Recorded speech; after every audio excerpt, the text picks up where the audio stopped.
Eternal flame falls. दोस्तों New York के अंदर एक छोटा सा वाटरफॉल है, लेकिन इस वाटरफॉल के अंदर कुदरत का एक अजीम करिश्मा देखने को मिलता है। इस वाटरफॉल के अंदर एक आग जल रही है जो कि कुदरती तौर पर हर वक्त जलती रहती है। इसका साइज 7 इंच होता है और ये आग के शोले मुसलसल इसी तरह जमीन से निकलते रहते हैं। इसे इटर्नल फ्लेम कहा जाता है। ये आग तकरीबन पूरे साल ही जलती रहती है। लोकल लोगों के मुताबिक ये आग यहाँ हजारों सालों से मुसलसल जल रही है। असल में इस पानी के झरने के नीचे कुदरती गैस का जखीरा है जिससे इस आग को ईंधन मिलता है। माहिरीन ने इस जगह की तहकीक की तो पता चला कि ये गैस एक खास किस्म के पत्थर से आती है जिसे राइन स्ट्रीट शेल कहा जाता है। ये पत्थर जमीन में 400 मीटर गहरा है। रिसर्चर्स के मुताबिक जो गैस इस जगह से निकलती है वो इथेन और प्रोफेन का सबसे रेयर कुदरती मिक्सचर है।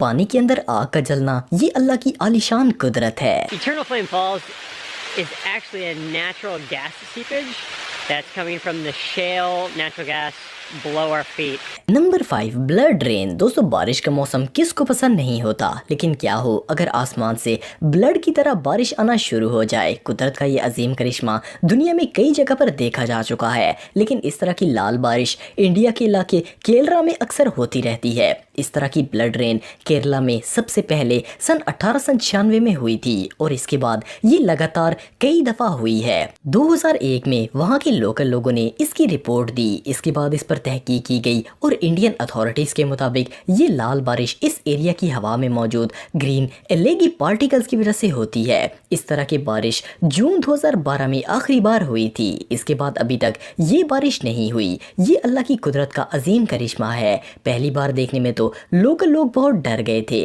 लेकिन गवर्नमेंट की एक्सप्लेनेशन के बाद लोग इस रेयर नज़ारे को देखने के लिए आते हैं। Number 4 morning glory clouds. दोस्तों दुनिया के मुख्तलिफ मकामात में बादलों का नज़ारा बहुत ही खूबसूरत होता है, लेकिन दुनिया में सिर्फ एक जगह ऐसी है जहां इस तरह का खूबसूरत नज़ारा देखने को मिलता है। ये कुदरत का करिश्मा हर रोज़ गल्फ ऑफ ऑस्ट्रेलिया में देखने को मिलता है। ये बादल रोल्स पर मुश्तमिल होते हैं। ये ज़मीन से सिर्फ 100 मीटर की बुलंदी पर होते हैं और ये 10 मीटर पर सेकंड के लिहाज से ट्रैवल करते हैं। कभी ये सिर्फ एक बड़ा बादल बनता है और कभी कभार ये 10 छोटे राउंड क्लाउड्स पर मुश्तमिल होता है। सबसे हैरानगी की बात यह है कि इसके शुरू में खुद ब खुद एक नया बादल बनता जाता है और आखिर में से एक बादल खुद ब खुद खत्म होता जाता है। ये सिलसिला लगातार चलता रहता है। इस कुदरत के करिश्मे को सबसे पहले ऑस्ट्रेलिया के रॉयल एयरफोर्स पायलट ने 1942 में रिपोर्ट किया था। ये ग्लोरी क्लाउड सच में बहुत खूबसूरत है। Wow, that is so wild. Number 3 red lake. दोस्तों आप सबके इलाके में बहुत सी खूबसूरत लेक्स होंगी, लेकिन तंजानिया में दुनिया की सबसे रेयर रेड लेक है। ये लेक 57 किलोमीटर लंबी और 22 किलोमीटर चौड़ी है। इस लेक में कोई इंसान नहीं जा सकता क्योंकि इसका टेम्परेचर 140 डिग्री होता है। इसकी वजह यह है कि इस झील के नज़दीक एक्टिव लावा है। साइंटिस्ट के मुताबिक इसके पानी में हाई लेवल मिनरल्स और नमक मौजूद है। इसका लाल रंग वोल्केनो की वजह से होता है। नासा के मुताबिक इसकी ये लुक हेलो ओरिकिया की वजह से होती है क्योंकि इसमें माइक्रो ऑर्गेनिजम्स पाए जाते हैं। कुदरत के इस करिश्मे को देखने के लिए पूरी दुनिया से लोग यहाँ आते हैं। ये वाकई में बहुत अमेजिंग है। Number 2 great blue hole. दोस्तों ग्रेट ब्लू होल एक बहुत बड़ा मरीन सिंक होल है जो कि कोस्ट ऑफ ब्लीज के नजदीक मौजूद है। माहिरीन के मुताबिक ये होल यहाँ 15,000 साल से भी पहले बना था। इसे सबसे पहले एक डाइवर जैक्विस यस ने दरियाफ्त किया था। इनके मुताबिक ये दुनिया की सबसे बेहतरीन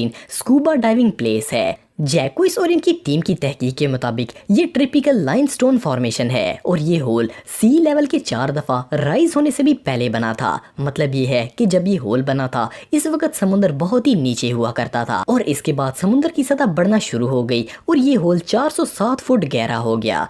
ये होल 1043 फुट चौड़ा है। समुद्र के अंदर ऐसा होल बनना अल्लाह ताला की कुदरत का मुंह बोलता सबूत है। Number 1 selling stones. दोस्तों सेलिंग स्टोन्स को वॉकिंग रॉक्स भी कहा जाता है। ये दुनिया की मुख्तलिफ जगहों पर देखने को मिलते हैं, लेकिन सबसे कॉमन सेलिंग स्टोन्स कैलिफोर्निया के डेथ वैली नेशनल पार्क में देखने को मिलते हैं। ये पत्थर एक डायरेक्शन से दूसरी डायरेक्शन में खुद ब खुद मूव करते हैं। इस कुदरती करिश्मे के मुतालिक बहुत सी थ्योरीज पेश की गई हैं। एक थ्योरी तो ये है कि ऐसा हवाओं की वजह से होता है। لیکن ہوا جتنی بھی تیز ہو اتنے بڑے پتھر کو موو نہیں کر سکتی۔ اس اسٹون کی تحقیق سب سے پہلے سن 1900 میں کی گئی تھی۔ 100 سال تک یہ پتھر سب کے لیے ایک مسٹری رہے، لیکن پھر 2014 میں سائنٹسٹ نے اس مسٹری کو سالو کر لیا۔ انہوں نے وہاں کیمرہ فٹ کر دیا اور ٹائم لیپس فوٹیجز کے ذریعے اس کی حقیقت جاننے کی کوشش کی۔ اصل میں یہ اسٹونز اپنے نیچے موجود آئس شیٹس کی وجہ سے حرکت کرتے ہیں۔ یہ